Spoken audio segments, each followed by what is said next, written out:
You have an old laptop that you need to bring new life into? Listen, you're in the right place then. This is Jeff the IT guy. Today I'm going to show you how to easily get more performance out of an old laptop for cheap. And that's what we like to do here on the channel. So if you haven't been here before, go ahead, browse around the channel. You'll probably find something that you like. You should definitely subscribe because it helps me out and it's going to help you out in the long run. So go ahead, stay tuned. We're going to take this old Acer Aspire from about 2016.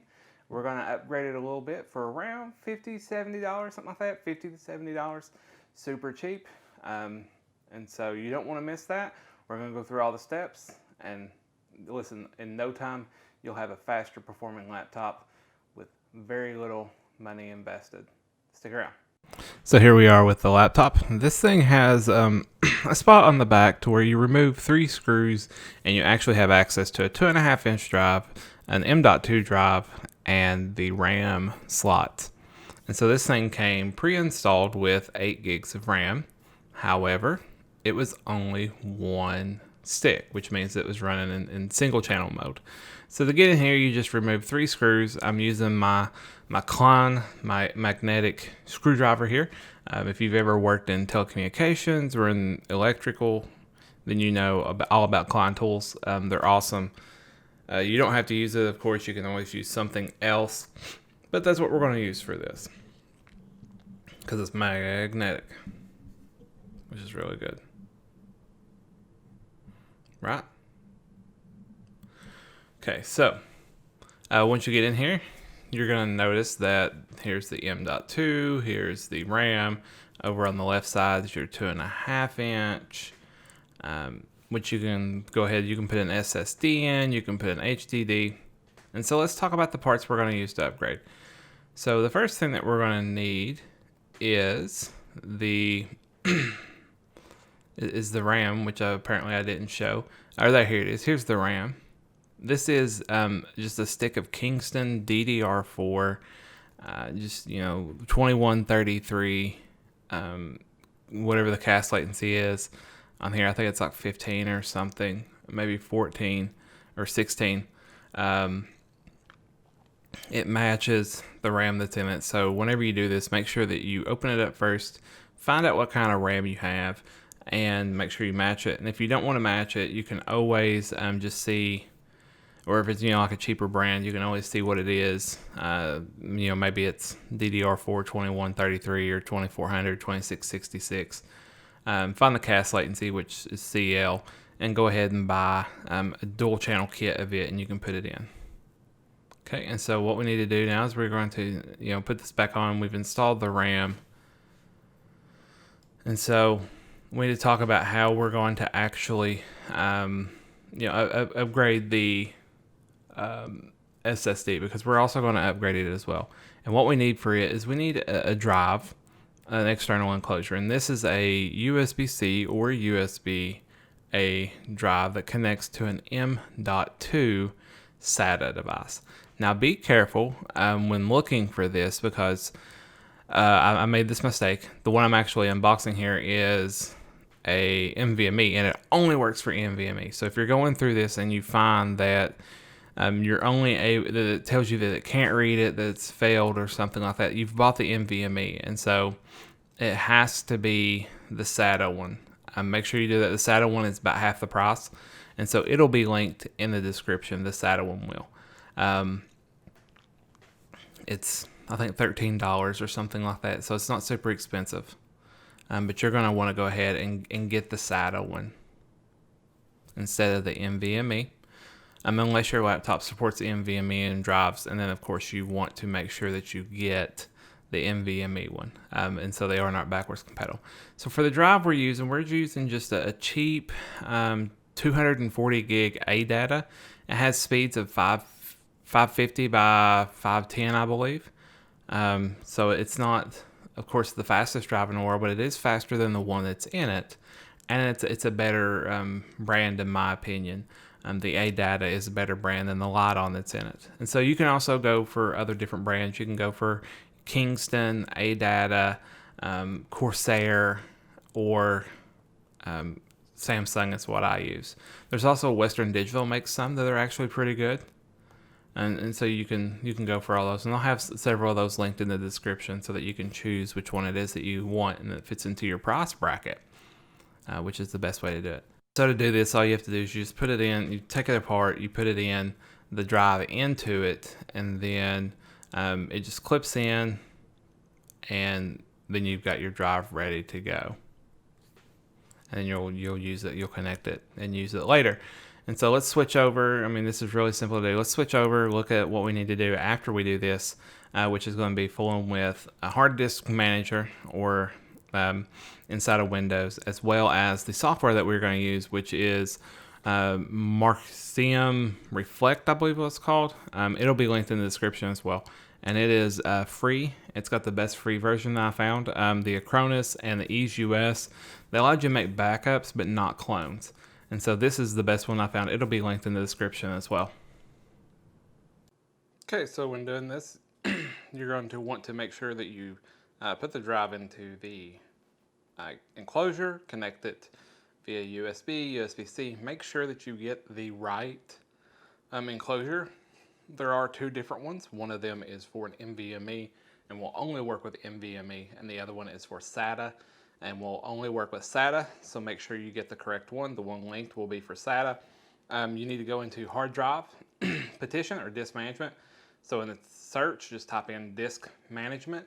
And what you're going to want to do is you're going to want to go ahead and make sure to give it a partition table. And if you got the right drive, you'll be fine here. If you got the wrong drive, it will say fatal error and will not allow you to go any further. And so you'll know by that.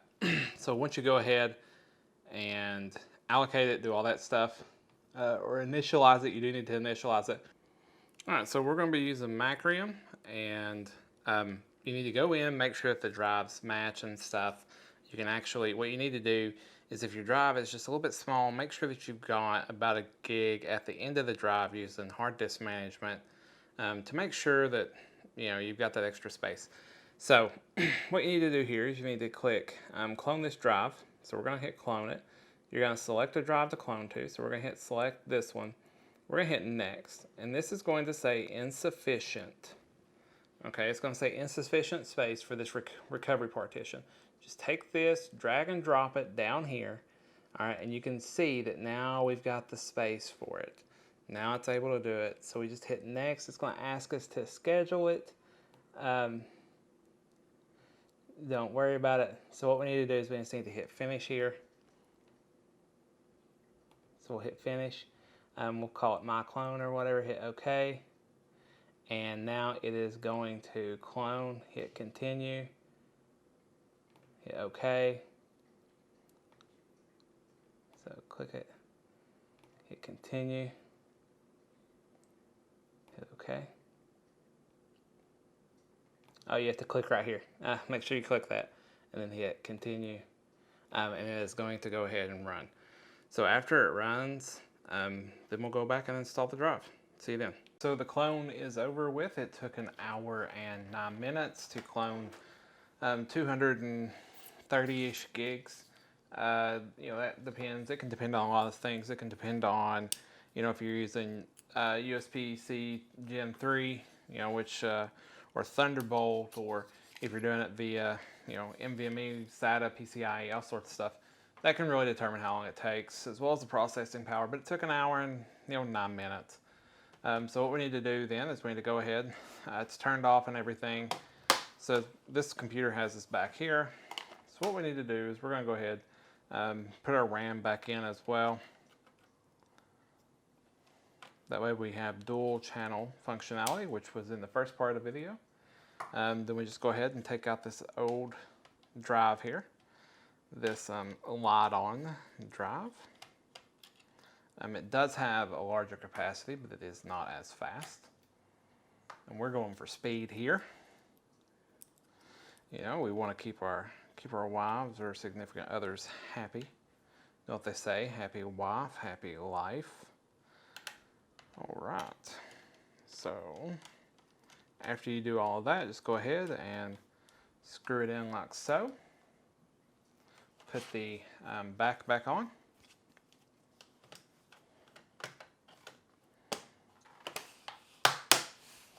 and then put in the back cover screws. This one has 3.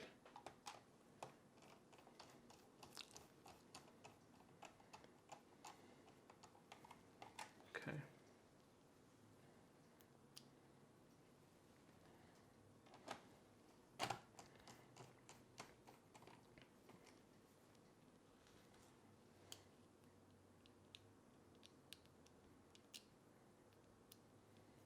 All right. Finish that up. Flip it over and turn it back on. That's all you got to do. All right, looks like it's going to boot up here. And we'll see how it loads. Make sure our clone went through. I can already tell you right now it's a lot faster. Just by upgrading the RAM, making sure it was dual channel and getting a faster drive. I mean, that went a whole lot faster than what it used to. Let's see how long it takes to get into, actually get in. Got to tap the right pin though. Let's see how well it does then. I think it's gonna do pretty well. You know, it can only go so fast. Right, so it's never going to be as fast as an NVMe. It just doesn't have the capabilities of doing that because it's not NVMe. So, but we'll see how well it does. I mean, looks like it's taking it a minute. It's kind of be expected. I mean, on this first boot after the clone, it's got some background stuff it's got to do. There we go. So it's up and running. The clone worked. Everything is where it was exactly. So that's really awesome. It's actually a lot snappier so far. See how fast Chrome opens. Before, I should have showed you, it took forever for Chrome to open. Now it's quite a bit quicker. So it's not bad. So here we are. Something about, a drive number. That's probably from where it had the other drive and stuff in it. But this has been how to effectively and efficiently upgrade your computer, you know, for cheap, for like $50. Can't argue with that.